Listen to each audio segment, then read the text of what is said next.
নমস্কার বন্ধুরা, চলে এসেছি আরও একটি নতুন রান্নার ভিডিও নিয়ে। আজকে আমি রান্না করব এগ চিকেন তড়কা। তাহলে চলো দেরি না করে রান্নাটা করে নেওয়া যাক। প্রথমে আমি কড়াইয়ে তেল গরম করে নেব। তেল গরম হয়ে গেলে ডিমগুলো ভেজে নেব। ডিম ভাজা হয়ে গেলে আমি ঢেলে নেব। তারপর দিয়ে দেব কড়াইয়ে কিছুটা তেল। তেল গরম হয়ে গেলে ফোড়ন দিয়ে দেব। ফোড়নে দিয়ে দেব তেজপাতা, দুটো শুকনো লঙ্কা ও গোটা জিরে।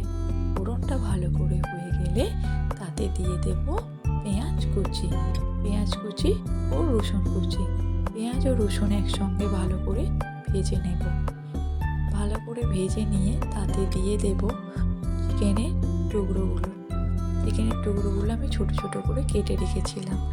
তারপর দিয়ে দেব আদা কুচি ও কাঁচা লঙ্কা কুচি। তারপর কিছুক্ষণ নেড়ে চেড়ে দিয়ে দেব লবণ, হলুদ গুঁড়ো ও লঙ্কা গুঁড়োটা আমি কমই দেব, যেহেতু আমি কাঁচা লঙ্কা কুচি দিয়েছি। তারপর ভালো করে কষিয়ে নেব। কষানো হয়ে গেলে দিয়ে দেব টমেটো কুচি। একটু নেড়ে চেড়ে দিয়ে দেব সেদ্ধ করে রাখা মুগ কড়াই ও ডিম ভাজা। এগুলো ভালো করে মশলার সাথে মিশিয়ে নেব। তারপর দিয়ে দেব সামান্য জল আর ধনেপাতা কুচি। সব শেষে দিয়ে দেব তড়কা মশলা। কিছুক্ষণ ফুটতে দেব।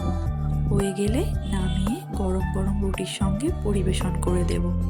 পুরো ভিডিওটা দেখার জন্য অসংখ্য ধন্যবাদ। সবাই ভালো থাকবেন, সুস্থ থাকবেন। দেখা হচ্ছে পরের একটি ভিডিওয়। নমস্কার।